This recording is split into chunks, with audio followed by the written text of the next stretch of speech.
Welcome back students. तो आज के इस पार्ट 5 में हम क्वेश्चन नंबर 35 से कंटिन्यू करते हैं और उम्मीद करते हैं कि ये हमारा सेशन 2010 का आखिरी पार्ट होगा। तो देखते हैं क्वेश्चंस क्या है। The poem daffodils is composed by, ये एक पोएम है। इस पोएम को किसने लिखा है वही हमको बताना है। तो इन्फॉर्मेटिव क्वेश्चन है, ये आपको पता होना चाहिए अगर आप एंट्रेंस की तैयारी दे रहे हैं तो कर रहे हैं तो इसका मैं आंसर बता दे रहा हूँ। William Wordsworth, the poem daffodils जो है विलियम वर्ड्सवर्थ ने को कंपोस्ट किया है। ओके, अब हम देखते हैं question number 36। Don't worry I will stand dash you if you get in trouble, मतलब कि चिंता मत करिए, मैं आपके साथ खड़ा रहूँगा अगर आप किसी भी परेशानी में पड़ेंगे तो इसमें इसका मतलब ये होगा। तो इसमें क्या कौन सा प्रीपोजिशन भरा जाएगा यहाँ पे, तो फिल करना है हमको। Don't worry I will stand by you, यहाँ पे जो आएगा ये बाई आएगा। Don't worry I will stand by you if you get in trouble. Okay, अब क्वेश्चन नंबर 37 है। The opposite gender of stage, stage का अपोजिट जेंडर क्या होगा। स्टेज मीन्स होता है मेल, एक हिरन होता है, आप बारहसिंघा भी कह सकते हैं, लेकिन जो भी होता है लेकिन ये मेल होता है। इसका अपोजिट जेंडर जो होगा वो फीमेल होगा और फीमेल जो होता है इसका वो हाइंड होता है, HIND। ठीक, अब हम देखते हैं question number 38। Which are the following sentence represents intransitive word. 4 option दिए हैं, इसमें से कौन सा ऐसा सेंटेंस है जो इन ट्रांजिटिव वर्ब को रिप्रेजेंट्स करता है। ठीक, तो मैं आपको एक ट्रिक बता दूं, वैसे तो आप कॉन्सेप्ट समझेंगे तो वो भी सही रहेगा, लेकिन आप कुछ भी करें जब सेंटेंस दिया रहे तो आप सेंटेंस को पढ़ें, उसके बाद उससे क्वेश्चंस करें किसमें, हु और व्हाट में। अगर इसका आंसर मिल जा रहा है तो मतलब कि वो ट्रांजिटिव है। ठीक, अगर इसका हु और व्हाट का आंसर नहीं मिल रहा है तो ट्रांजिटिव ना होकर वो इंट्रांजिटिव रहेगा। तो जो इसमें से आंसर हु और व्हाट का नहीं देगा वो इंट्रांजिटिव रहेगा। जैसे पहला है कि द सन शाइन्स, सूरज चमकता है, तो इसको जब तुम क्वेश्चन करोगे हु और व्हाट में तो करोगे व्हाट साइंस, मतलब कि व्हाट शाइन्स। ये क्वेश्चन हो गया क्या चमकता है, तो इसका जवाब जो होगा द सन शाइन्स, मतलब कि व्हाट से क्वेश्चन किए जब तो हमें जवाब मिला कि द सन शाइन्स, कि सूरज चमकता है, मतलब कि ये ट्रांजिटिव वर्ब है। ठीक, ये जो रिप्रेजेंट करता है ये ट्रांजिटिव वर्ब को रिप्रेजेंट करता है। अगर हम सी ऑप्शन को देखें, प्रिया लाइक्स रैबिट, प्रिया को खरगोश पसंद है, कि प्रिया को खरगोश पसंद है। तो अगर हम क्वेश्चन करें कि प्रिया को क्या पसंद है, फिर व्हाट से क्वेश्चन हो रहा है तो फिर हमको जवाब मिलेगा प्रिया को खरगोश पसंद है, मतलब कि ये इसका आंसर भी हमें व्हाट से क्वेश्चन करने पे मिल जा रहा है। तो ये भी हमारा ट्रांजिटिव वर्ब होगा। ठीक, ट्रांजिटिव वर्ब को रिप्रेजेंट करता है ये भी। तो अगर हम डी ऑप्शन को देखें, people climbed the chair, people climbed the stairs, तो इसकी हिंदी होगी कि लोग सीढ़ी पर चढ़े, लोग सीढ़ियों पर चढ़े। तो अगर हम क्वेश्चन करें कि कौन सीढ़ियों पर चढ़ा तो आप कहेंगे कि लोग चढ़े। ठीक, तो यहाँ से हु का क्वेश्चन करने से हमें आंसर मिल रहा है। या फिर इंग्लिश में क्वेश्चन करें हु क्लाइम्ड द स्टेयर्स तो आप कहेंगे people climbed the stairs. Hindi में आपको जाने की ज़रूरत ही नहीं है, मैं तो आपको वैसे क्लियर करने के लिए हिंदी बता रहा था। ऐसे अगर पूछे कि the sun shines, what science,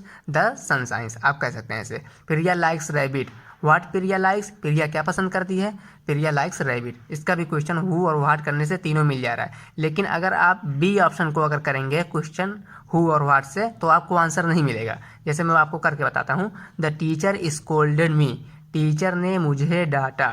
अगर मैं इसका हिंदी लिखूँ तो ये होगा अध्यापक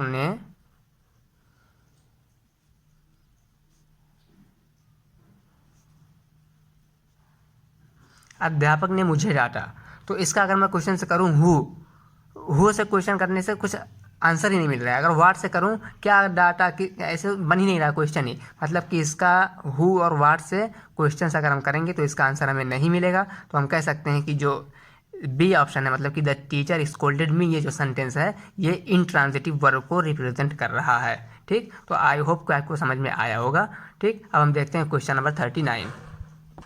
the synonym of elude is, elude का सिनोनिम्स क्या होगा। सिनोनिम्स होता है कि सेम मीनिंग, मतलब कि इसकी मीनिंग क्या होगी, हमको सिंपली इसकी मीनिंग बताना है। इल्यूड की मीनिंग क्या है। इल्यूड मीन्स होता है अवॉइड करना, बचना। तो अवॉइड एक ऐसा है जो इल्यूड का सिनोनिम्स है। ओके, और क्वेश्चन नंबर 40 है masculine and feminine are given in pairs, select the wrong pair. तो आप लोग एक गौर से देख सकते हैं कि हमसे रॉन्ग पेयर पूछा है और इसमें से 3 ऑप्शन होंगे वो सही होंगे, एक ऑप्शन गलत होगा, जो गलत होगा उसी को हमें टिक करना है। तो पहला ऑप्शन है फाउंडर फाउंड्रेस। तो मैक्सिमम आपको जो मिलेगा मस्कुलिन फेमिनिन करने को वो सिर्फ आगे REESS लग जाता है। जैसे यहाँ हॉस्ट, यहाँ पे हॉस्टेस, यहाँ पे ESS लग गया, मतलब कि ये भी सही है, ये भी सही है, और डॉना ये भी सही है। जो गलत है वो है प्रॉफेट प्रीस्टेस।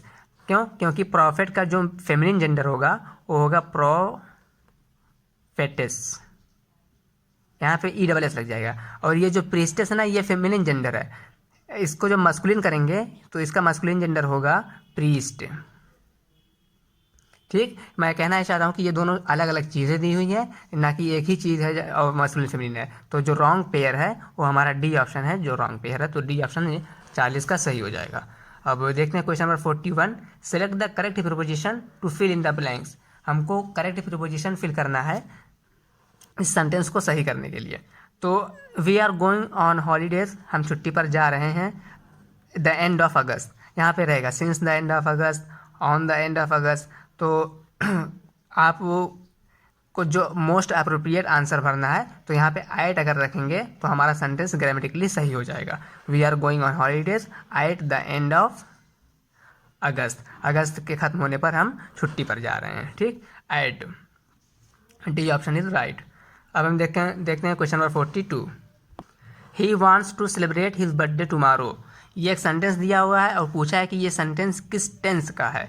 तो ही पहले सब्जेक्ट है, वॉन्ट्स एक वर्ब है, मतलब अगर मैं इसका स्ट्रक्चर लिखूं तो ये सब्जेक्ट प्लस वर्ब, और वर्ब में देखो यस लगा है ना, मतलब कि वर्ब में यस या ईएस भी लगा है, एस लगा है, यहाँ पे दोनों लग सकता था। उसके बाद ऑब्जेक्ट है। ठीक, तो हमारे ये जो स्ट्रक्चर होता है अगर आपको याद हो तो ये स्ट्रक्चर होता है प्रेजेंट इंडेफिनिट टेंस का, यानी सब्जेक्ट के बाद वर्ब आता है, वर्ब में यस या यस फॉर्म लगी रहती है। वो डिपेंड करता है कि सब्जेक्ट सिंगुलर है या प्लूरल। अगर सब्जेक्ट सिंगुलर है जैसे यहाँ पे है तो यहाँ पे एस लगेगा, अगर ये प्लूरल रहता तो एस ना लगता। ठीक, तो ये जो स्ट्रक्चर है ये प्रेजेंट इंडेफिनिट टेंस का है, जो option present indefinite B option में जो हमको दिया गया है। ठीक, अब है question number 43, select the correct passive form. हमको करेक्ट पैसिव फॉर्म बताना है। एक सेंटेंस दिया है पूरा पैसिव फॉर्म का, सिर्फ उसमें से कुछ वर्ड्स कटे हुए हैं, वही हमको फिल करना है। My bank loan in 5 years time. अब यहाँ पे हमको फिल करना है। अब कौन सा फिल होगा? तो पैसिव फॉर्म में जो होता है विल बी आता है, सिर्फ विल कभी नहीं आएगा पैसिव फॉर्म में। तो आप याद रखिएगा, विल बी तो आएगा ही, उसके बाद वर्ब की थर्ड फॉर्म आएगी। फ्यूचर में ऐसा होता है। तो विल हर जगह है, तो विल बी तो विल बी पेड ऑफ, ये भी हो सकता था, लेकिन पेड की स्पेलिंग यहाँ पे गलत है। डी ऑप्शन यहाँ पे सही होगा। क्यों? क्योंकि विल बी पेड वर्ब की थर्ड फॉर्म है, क्योंकि वर्ब की थर्ड फॉर्म आती है फ्यूचर में, ये जो टेंस है इस टेंस में। तो विल बी पेड ऑफ, जो लास्ट ऑप्शन है वही हमारा सही हो जाएगा। क्वेश्चन नंबर 44 है, इट इज़ यू फिर डैश हेल्ड गिल्टी। तो इसमें से कौन सा ऑप्शन है जो हमको यहाँ पे फिल करना है? तो यहाँ पे सी ऑप्शन सही हो जाएगा। क्यों? इसको हम बैठा के आपको हिंदी बताते हैं। It is you has held guilty, ये आप ही हैं जिन्होंने दोषी ठहराया है। इसका मतलब होगा आप हैज़ रख के चेक कर, और भी रखेंगे आर वर इज़ तो आपको उतना अच्छा सेंटेंस नहीं मिलेगा। तो हैज़ आप रखेंगे तो आपको पूरा अप्रोप्रिएट आंसर मिल जाएगा। ठीक, तो अब देखते हैं क्वेश्चन नंबर 45, वे ज़्यादा following is not a countable noun. इसमें से कौन सा नाउन ऐसा है जो काउंटेबल नहीं है, जिसको हम गिन नहीं सकते? तो बी है स्टार, जिसको हम गिन नहीं सकते। क्वेश्चन नंबर 46 है, I have been preparing for exam. अब देखो यहाँ पे आ गया थोड़ा सा क्रिटिकल पॉइंट। यहाँ पे हम क्या फिल करेंगे? देखो, I have been preparing for exam, जब भी यहाँ लास्ट मंथ है, लास्ट जब भी यहाँ पे पीरियड ऑफ टाइम हो रहा है तो यहाँ पे फॉर आता है। लेकिन ये पीरियड ऑफ टाइम तो है, लेकिन यहाँ पे last month, last 2 month, last 3 month नहीं है। अगर लास्ट 2 मंथ या 3 मंथ रहता तब यहाँ पे फॉर आता। यहाँ पे सिर्फ दिया है लास्ट मंथ, तो यहाँ पे आएगा सिर्फ और सिर्फ सिंस। ठीक, यहाँ पे आप सिंस रख सकते हैं। तो I have been preparing for exam since last month. आप लोगों को थोड़ा कन्फ्यूज़न इसलिए होगी क्योंकि ये जो लास्ट मंथ है ये पीरियड ऑफ टाइम है। पीरियड ऑफ टाइम में सिंस तब लगता है जब यहाँ पे लास्ट 2 मंथ 3 मंथ ना दिया हो।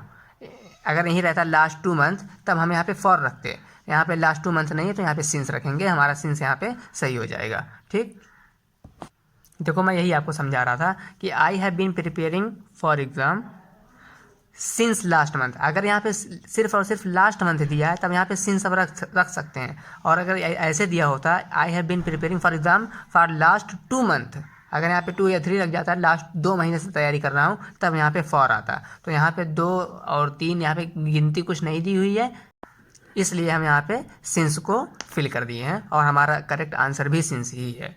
ठीक, अब इंग्लिश का last question, fill in the suitable modal. हमको मॉडल यहाँ पे भरना है जो सुटेबल हो।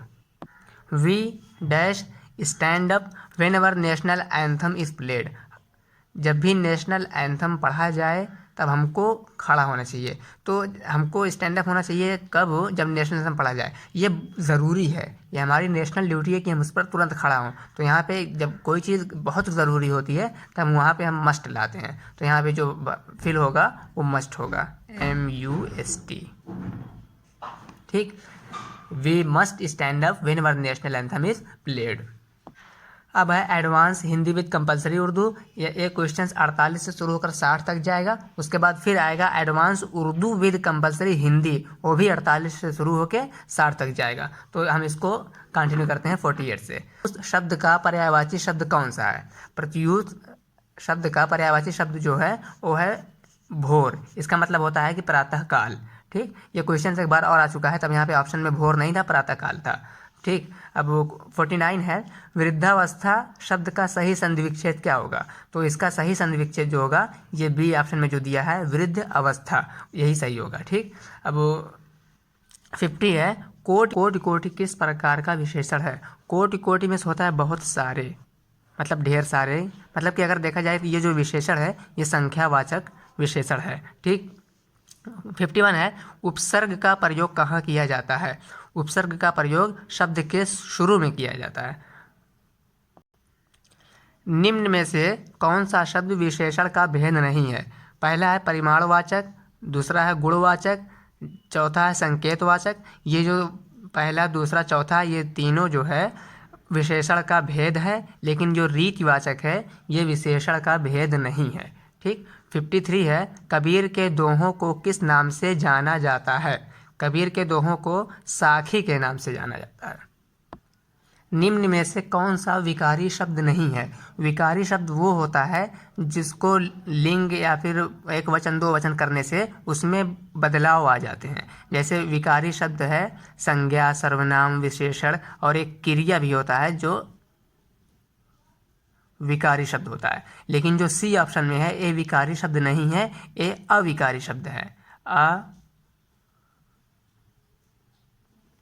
ये अविकारी शब्द है, मतलब कि इसमें तुम सेंटेंस में इसका कहीं भी इस्तेमाल करोगे इस पर कोई प्रभाव नहीं पड़ेगा, मतलब कि ये चेंज नहीं होगा। अविकारी शब्द कभी चेंज नहीं होगा। ठीक, तो इसमें से जो विकारी शब्द नहीं है वो अव्यय है। 54। ठीक, अब देखते हैं क्वेश्चन नंबर 55। हज़रत मोहम्मद ने फरमाया फातिमा रज़ियल्लाहु ताला अन्हुमा जन्नत की औरतों की सरदार हैं। ठीक, यहाँ पे जो आएगा वो आएगा जन्नत की औरतों की। 56 है, अखबार इंकलाब के एडिटर कौन मुकर्रर हुए? मौलाना बरकतुल्लाह भोपाली इंकलाब के एडिटर मुकर्रर हुए थे। ठीक, डी ऑप्शन जो है ये सही है। 57 है, मुद्दई का क्या मतलब है?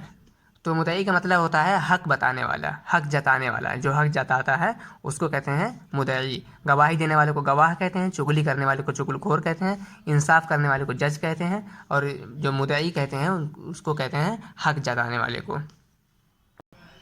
58 है, सर सैयद अहमद ख़ां कहाँ पैदा हुए थे? दिल्ली में। 59 है, बी अम्मा कौन थी? तो वो थी मोहम्मद अली की वालदा। 60 है, अज़ीमाबाद किस शहर का नाम है? तो ये लखनऊ को अज़ीमाबाद भी कहते हैं। ठीक, अलीमाबाद किस शहर का नाम है? तो जो ऑप्शन सही होगा वो होगा लखनऊ। जैसा कि मैंने आपसे कहा था कि अभी आएगा advance Urdu with compulsory Hindi, वो भी 48 से ही शुरू होगा और 60 तक जाएगा, तो इसको भी हम देख लेते हैं। पहला है, हॉकी का जादूगर किसे कहा जाता है? तो हॉकी का जादूगर सभी जानते हैं कि ध्यानचंद को कहते हैं। एक क्वेश्चन में आया था कि हॉकी के जादूगर ध्यानचंद का इंतकाल कब हुआ था? तो वो था 3 दिसंबर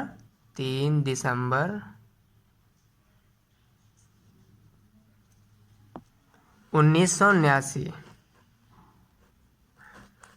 ठीक, ये आप लोग याद कर लीजिएगा, ये क्वेश्चन रिपीट हुआ था। और देखो ये जो 49 है, हज़रत महल का असली नाम क्या है? मोहम्मदी बेगम, ये भी क्वेश्चन रिपीट हुआ है, तो बी ऑप्शन इसका सही हो जाएगा। 50 है, मुतज़ाद अल्फाज का कौन सा जोड़ा सही नहीं है? तो इसमें से 3 जोड़े सही होंगे, एक जोड़ा गलत होगा। तो वफ़ा बेवफ़ा है तो सभी जानते हैं, सवाल जवाब ये भी जानते हैं सही है, भलाई बुराई ये भी सही है, तो हमको जो सही नहीं है उसको टिक करना है। तो एतमाद मिस भरोसा है, इसका मतलब एतमाद भरोसा दोनों एक ही चीज़ है, ना कि मुतज़ाद हैं। तो यही हमारा ऑप्शन 50 का सही होगा, क्योंकि हमको गलत चुनना था, यही गलत है। क्वेश्चन के हिसाब से हमारा यही सही है। ठीक, 51 है, रिसाला तहज़ीबुल अखलाक किसने निकाला था? तो रिसाला तहज़ीबुल अखलाक जो था उसको सर सैयद अहमद ख़ान ने निकाला था। सी ऑप्शन जो होगा वो सही होगा। 52 है, शायर मशरिक़ किस शायर को कहा जाता है? तो शायर मशरिक़ जो है अल्लामा इकबाल को कहा जाता है। मुल्क का पहला हॉकी क्लब कहाँ कायम हुआ? तो मुल्क का पहला हॉकी क्लब जो था वो कलकत्ता में कायम हुआ था। जो लफ्ज़ इस्म के बदले इस्तेमाल किया जाता है वो क्या कहलाता है? तो इस्म जो होता है इसको कहते हैं नाउन। तो जो नाउन की जगह पर इस्तेमाल किया जाता है उसको हम प्रोनाउन कहते हैं। प्रोनाउन को उर्दू में कहते हैं ज़मीर। तो ज़मीर जो है ये ऑप्शन सही हो जाएगा, क्योंकि ज़मीर को हम इंग्लिश में प्रोनाउन कहते हैं। 55 है, निम्न में से कौन सा जोड़ा विलोम नहीं है? तो अभी भी जो क्वेश्चन आया था कि कौन सा जोड़ा मुतज़ाद सही नहीं है, उसी का हिंदी रूप में आया है कि कौन सा इसमें विलोम नहीं है, हमको ये चुनना है। तो सुख दुख ये तो विलोम है, लाभ हानि फ़ायदा नुकसान ये भी विलोम एक दूसरे के हैं, आना जाना ये भी एक दूसरे के अपोजिट है। लेकिन हमको चाहिए कि कौन सा जोड़ा विलोम नहीं है, तो ये है साफ़ सुथरा, क्योंकि साफ़ सुथरा है, दोनों एक ही चीज़ है। तो क्वेश्चन के हिसाब से जो हमको टिक करना था OMR में वो सी ऑप्शन था। ठीक, 56 है, निम्न में से कौन सा शब्द संज्ञा नहीं है? तो कलम पुस्तक रबड़ ये तीनों संज्ञा है। लिखना को इंग्लिश में बोलते हैं राइट। तो ये लिखना राइट ये जो है क्रिया है, कोई भी काम हो कर्म हो उसको हम क्रिया बोलते हैं, राइट इंग्लिश में जिसको हम वर्ब बोलते हैं। ठीक, तो यही एक शब्द है जो संज्ञा नहीं है। 57 है, निम्न में से कौन सा शब्द धरती का पर्यायवाचक संज्ञा नहीं है? तो धरती का पर्यायवाची क्यों क्या नहीं है, यही हमको सिंपली फाइंड करना है। तो धरती का पर्यायवाची 3 है, धरा वसुंधरा वसुधा ये तीनों पर्यायवाची हैं। जो पर्यायवाची नहीं है वो है असुंधरा, तो ऑप्शन सी जो है सही हो जाएगा। तो 58 क्वेश्चन है, कौन सा शब्द व्यक्तिवाचक संज्ञा है? तो व्यक्तिवाचक संज्ञा क्या होता है, मैं पहले आपको ये बता दूं। किसी भी विशेष व्यक्ति वस्तु या स्थान का बोध कराने वाले शब्द को क्या कहते हैं? व्यक्तिवाचक संज्ञा कहते हैं। तो यहाँ स्थान भी नाम आया था, तो हिमालय एक स्थान है, तो यही हमारा एक ऐसा शब्द है जिसमें व्यक्तिवाचक संज्ञा है। बाकी जो है व्यक्तिवाचक संज्ञा नहीं है। जैसे सौंदर्य हो गया, सौंदर्य भाववाचक संज्ञा है। ठीक, अब हम देखते हैं क्वेश्चन नंबर 59। प्रस्तुत काव्यखंड के लेखक कौन है? आप जो काव्यखंड दिया इसको पढ़ लीजिएगा। इसके जो लेखक हैं ये हैं सुमित्रा नंदन पंत। क्लास 8 की NCERT में आपको ये मिल जाएगा। क्वेश्चन नंबर 60 और लास्ट क्वेश्चन है, कौन सा शब्द कमल का पर्यायवाची नहीं है? तो कमल की पर्यायवाची सबको याद होगा कि कमल की पर्यायवाची कुसुम पंकज सरोज ये कमल का पर्यायवाची है। जो राजीव है यही कमल का पर्यायवाची नहीं है। तो यहाँ पे हमारा 60 क्वेश्चन ख़त्म होता है।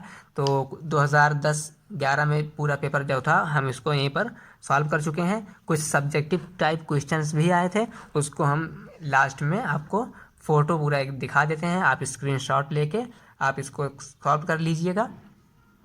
ये हैं सभी सब्जेक्टिव टाइप क्वेश्चंस, लेकिन अब जो है सब्जेक्टिव टाइप क्वेश्चंस नहीं आते हैं। मैं दिखा इसलिए रहा हूँ ताकि आप लोग ये ना कहें कि मैं कोई क्वेश्चंस छोड़ा हूँ। ठीक, तो यहाँ पे 2000 सेशन 2010-11 का सभी क्वेश्चंस खत्म होते हैं। पढ़ाई करते रहिए। All the very best.